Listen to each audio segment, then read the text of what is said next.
क्या है समान नागरिक संहिता यूनिफॉर्म सिविल कोड और क्यों है ये ज़रूरी? एक देश एक कानून यूनिफॉर्म सिविल कोड दरअसल एक देश एक कानून की अवधारणा पर आधारित है।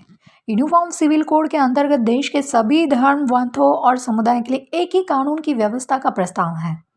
भारत के लॉ कमीशन ने देश के तमाम नागरिक धार्मिक संगठनों के समान नागरिक संहिता को लेकर सुझाव 30 दिनों के अंदर आमंत्रित किए हैं। एक देश एक कानून में यूनिफॉर्म सिविल कोड के अंतर्गत देश के सभी धर्मों और समुदाय के लिए एक ही कानून लागू किए जाना है। यूनिफॉर्म सिविल कोड में संपत्ति के अधिग्रहण, मैरिज, डिवोर्स, अडॉप्शन को आदि को लेकर सभी के लिए एक समान कानून बनाया जाना है। भारत में मेनली 2 प्रकार के पर्सनल लॉज हैं। Hindu marriage act, succession act, जो कि हिंदू, सिख, जैन, बौद्ध और अन्य धर्म संप्रदाय पर लागू होता है। दूसरा है मुस्लिम पर्सनल लॉ। हिंदू लॉ के अनुसार औरतों को उनके समान अधिकार दिए गए हैं, वहीं मुस्लिम पर्सनल लॉ डिस्क्रिमिनेशन करता है, वो औरतों को उनके समान अधिकार नहीं देता है।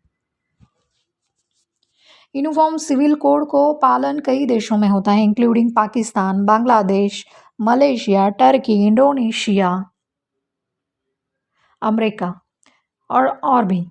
इन देशों में सभी धर्म के लिए एक समान कानून है।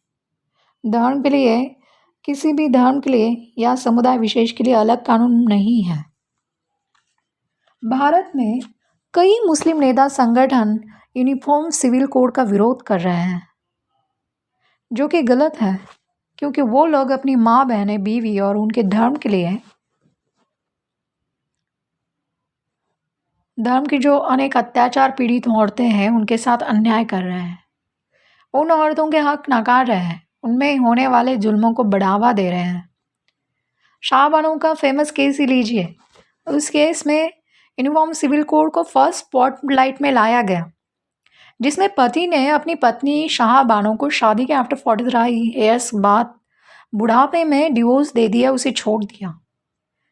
इसमें उसने सुप्रीम कोर्ट में शाहबानो को मिले हुए ₹179 के मेंटेनेंस को चैलेंज करके अपील कर दी थी, बट सुप्रीम कोर्ट ने शाहबानो के फेवर में ही डिसीजन दिया, उल्टा उसे और 10,000 का मुआवजा देने के लिए कहा।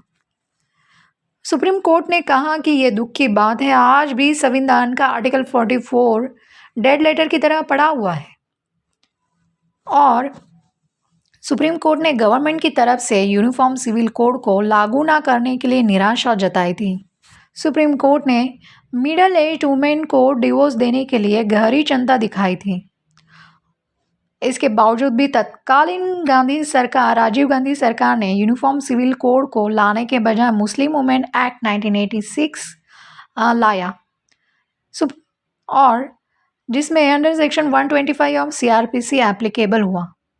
सुप्रीम कोर्ट ने 1995 में सरला मुद्गल केस में भी फिर से गवर्नमेंट को फटकार लगाई, यूनिफॉर्म सिविल कोड को लाने के लिए स्टेप्स उठाने के लिए बताया।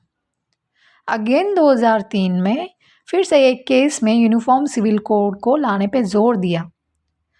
ऑन मार्च 29, 2023 सुप्रीम कोर्ट ने PIL को डिसमिस करते हुए कहा कि यूनिफॉर्म सिविल कोड को लागू करने के अधिकार हमारे हाथ में है नहीं है, वो बल्कि पार्लियामेंट के हाथ में है। इसीलिए अभी यूनिफॉर्म सिविल कोड को विरोध करना गलत है। जिस तरह क्रिमिनल लॉ एप्लीकेबल होता है सबको, उसी तरह मैरिज, डिवोर्स, अडॉप्शन, इनहेरिटेंस में एक ही कानून होना चाहिए, ज़रूरी है और इसमें कोई दो राय नहीं होनी चाहिए। So please support uniform civil code.